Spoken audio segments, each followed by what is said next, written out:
Bonjour à tous et bienvenue sur un nouvel épisode de Nous Entrepreneurs. Aujourd'hui, je reçois Mamadi Diakité qui a fondé l'entreprise DTech avec son frère. Bonjour Mamadi, Bonjour Benjamin. bienvenue. Est-ce que tu peux tout simplement te présenter et nous dire comment tu t'es retrouvé à la tête de DTech, s'il te plaît? Alors moi, j'ai une formation très classique entre guillemets d'ingénieur en informatique.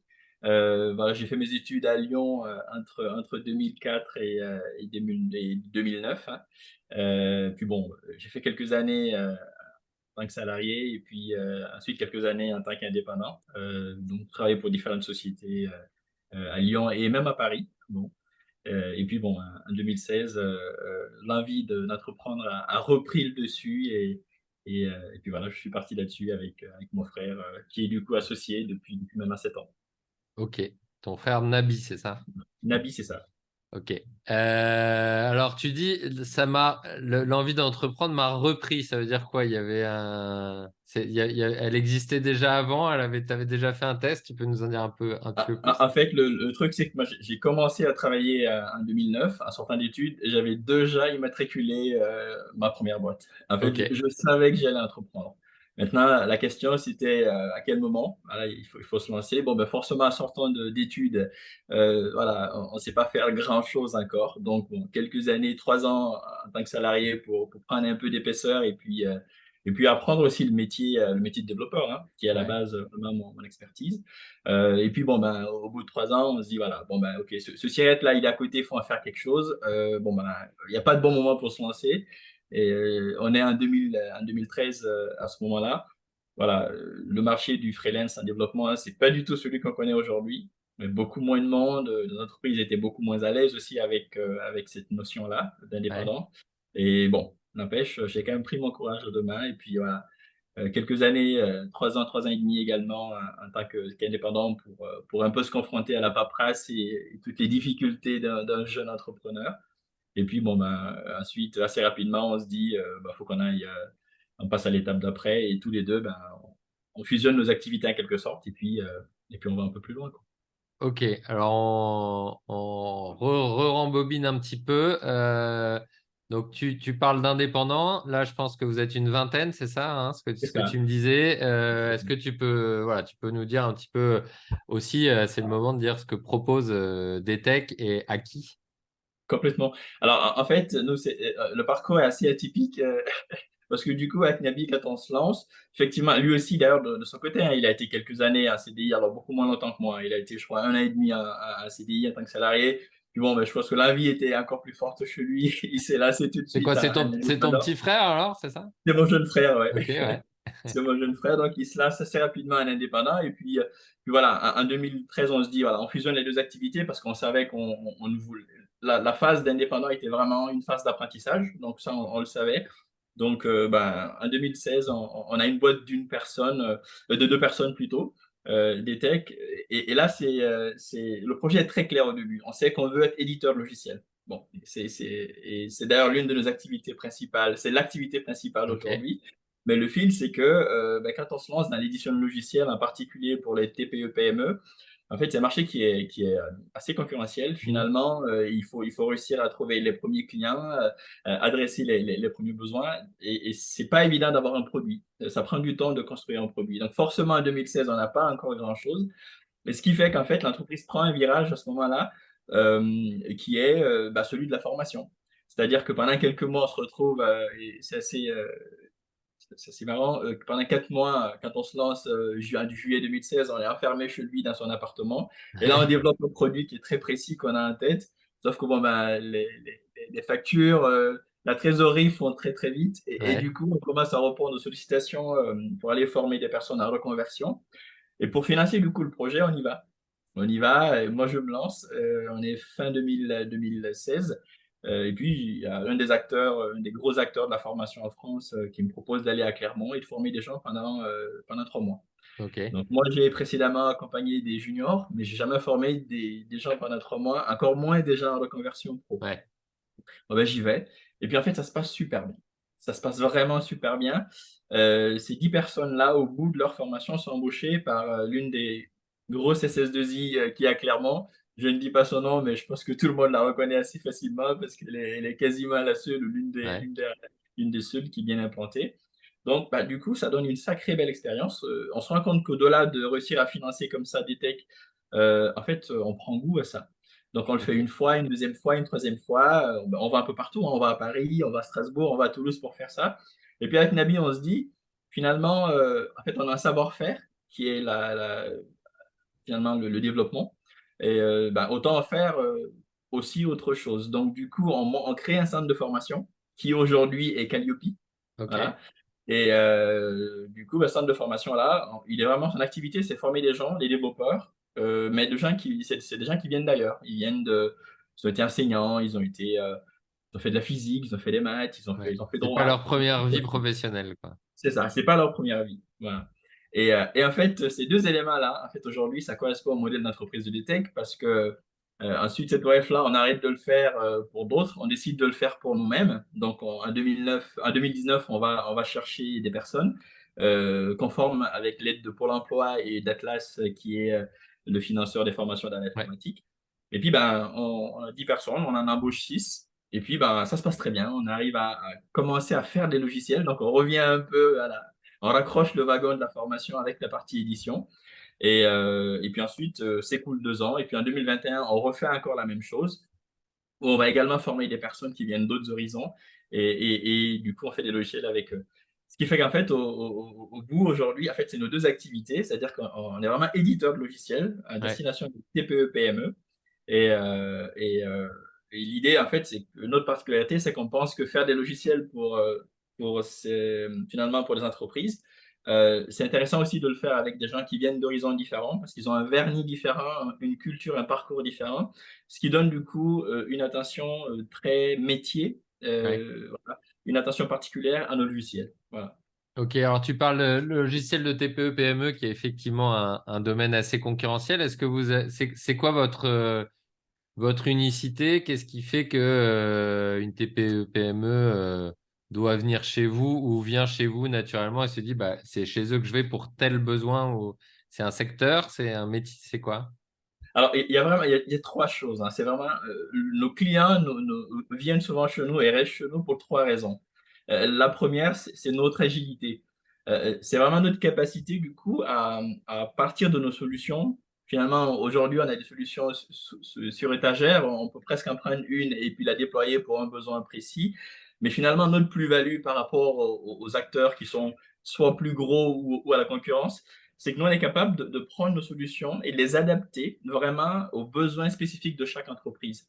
Finalement, une entreprise qui est dans un secteur, prenons le transport, en fait, il y en a plein d'autres qui font la même chose, mais la culture de l'entreprise, l'historique de l'entreprise, les équipes aussi, le niveau de digitalisation des équipes fait que, en fait, on ne peut pas mettre la même solution partout. Et Hmm. ça, nous, on sait le faire aujourd'hui très facilement parce qu'on parle de nos logiciels avec une liberté, entre guillemets, une agilité qui est intéressante. Ça, c'est vraiment la première raison.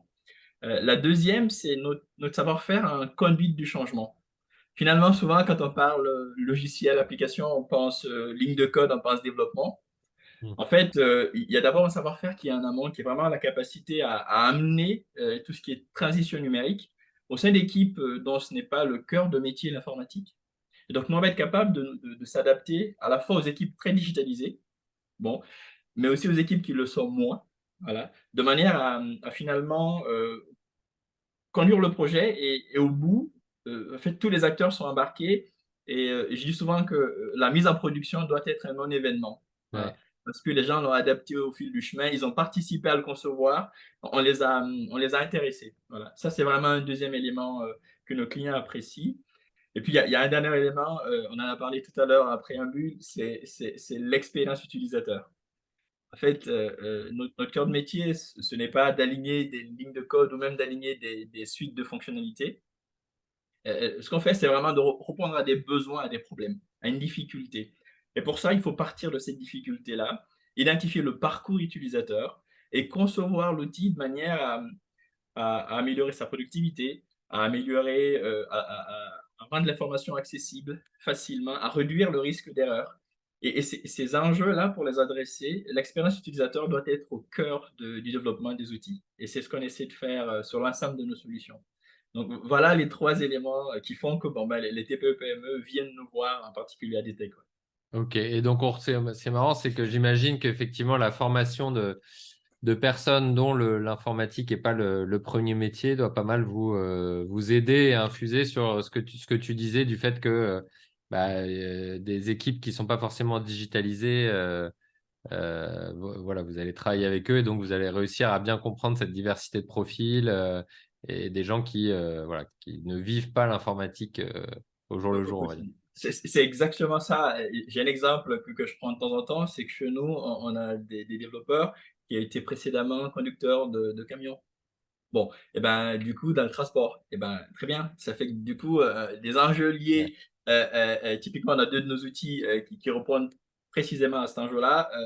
Un transporteur, il a beaucoup de sinistres potentiellement dans son parcours. Il y a des accidents sur la route, dans les entrepôts, sur les parkings. Avoir son recul, son expertise, c'est un élément finalement, c'est presque avoir des personnes, des équipes de nos clients au sein de nos équipes. Donc, ça amène une vraie plus-value. Voilà. Donc, ça, effectivement, tu l'as compris. Bah, disons que c'est cette synergie-là aussi qui est entre nos deux activités, où on arrive vraiment à aller chercher des personnes qui ont un parcours de vie, une expérience passée, et qu'on va mettre au service des outils, des logiciels concrets. Voilà. Ok. Bon, tu nous as parlé un petit peu de la genèse, de ce que vous offrez aux clients. C'est quoi votre ambition avec des techs? Bah, en fait, nous, il y a deux éléments qui nous tiennent à cœur. Il y a vraiment deux éléments qui sont importants pour nous. Avec des textes, c'est de créer un cadre qui permette à nos collaborateurs. Alors, Nabi, je prends une phrase de Nabi, qui dit qu'on a créé des techs pour y faire ce qu'on aurait nous aimé faire dans d'autres entreprises. Voilà. Donc, vraiment, l'enjeu à des techs, c'est vraiment de créer un cadre qui permette aux personnes, aux hommes et aux femmes de s'épanouir, vraiment en faisant des choses voilà, qui les passionnent au quotidien, au service de nos clients. Ça, c'est vraiment un élément important Ouais. dans notre vision. Et puis, ça fait le point avec la deuxième activité, qui est vraiment cette partie accompagnement-formation, où on croit vraiment qu'il y a une vraie évolution de nos marchés dans l'IT, mais c'est vrai dans plein d'autres métiers. Et nous, on a envie d'accompagner ces changements-là par la reconversion pro. On pense vraiment que aller chercher des sensibilités, des profils, des personnalités différentes aussi, des parcours très classiques que moi je Mm. peux avoir ou que Nabi peut avoir, ça amène une plus-value. Et cet ensemble-là, je crois que qui est aujourd'hui l'identité de notre entreprise, est un élément important et qu'on a envie de continuer à alimenter. Voilà. Ok. Alors, tu parlais de l'évolution du marché, peut-être l'évolution, l'accompagnement du changement chez les clients, Oui. aussi chez les personnes que vous accompagnez ou que vous recrutez. Est-ce que vous avez des évolutions qui vous touchent en tant qu'entreprise et comment est-ce que vous vous y adaptez? Voilà, aujourd'hui, le marché de l'informatique mais je crois, percuté de plein fouet par l'arrivée massive des IA. Ok, ouais, Des IA, tout ce qui est intelligence artificielle. Alors, le plus connu à ce moment, c'est ChatGPT, mais ouais. il y a celui de Bard, et puis il y a tous les gros acteurs qui en sortent un. Et je crois que ça, c'est quelque chose qui va amener une transformation profonde dans nos métiers et dans ceux de nos clients, en fait, Ouais. en réalité. Et donc là-dessus, on essaie aujourd'hui, nous, de tirer parti de ça, c'est-à-dire qu'il y a un vrai travail au sein de notre centre de service, qui est d'ailleurs basé à Lyon. On essaie de faire un travail aujourd'hui pour intégrer ces IA-là, alors pas pour en faire des gadgets, parce que du coup, la plus-value, elle est très limitée dans ces cas-là, pour vraiment amener du fond, de la plus-value pour nos clients. Un exemple concret, c'est qu'aujourd'hui, on va essayer de travailler sur des aspects prévention dans destination des TPE-PME, Ok. en analysant par exemple des litiges, des sinistres, des incidents. Quand on prend un atelier, par exemple, ou un entrepôt, sur une durée de 1 an, 2 ans, 3 ans, il se passe beaucoup de choses, dont des incidents. Ça fait partie du travail. Un colis qui va tomber, voilà, une palette qui va percuter une autre. Finalement, nous, l'analyse de ces incidents-là, à travers de l'IA, va nous permettre de sortir un ensemble de préconisations et qu'on va du coup pouvoir partager avec les équipes par de la formation, par de la sensibilisation, dans l'idée d'anticiper le risque au lieu de le traiter une fois qu'il est là. Mm, Et ça, c'est quelque chose qui a un impact très important parce que du coup, ça va avoir un impact sur le coût financier. Moins de sinistres, moins de litiges, bah, du coup, c'est de la marge aussi ouais. qu'on va ménager. Et puis aussi, c'est aussi un enjeu de responsabilité par rapport aux collaborateurs. Voilà. Des collaborateurs qui savent que l'entreprise est vigilante à leur bien-être voilà, sur site. Voilà, donc ça, c'est typiquement un élément, un exemple précis d'utilité de l'IA qu'on essaie aujourd'hui d'intégrer dans nos outils.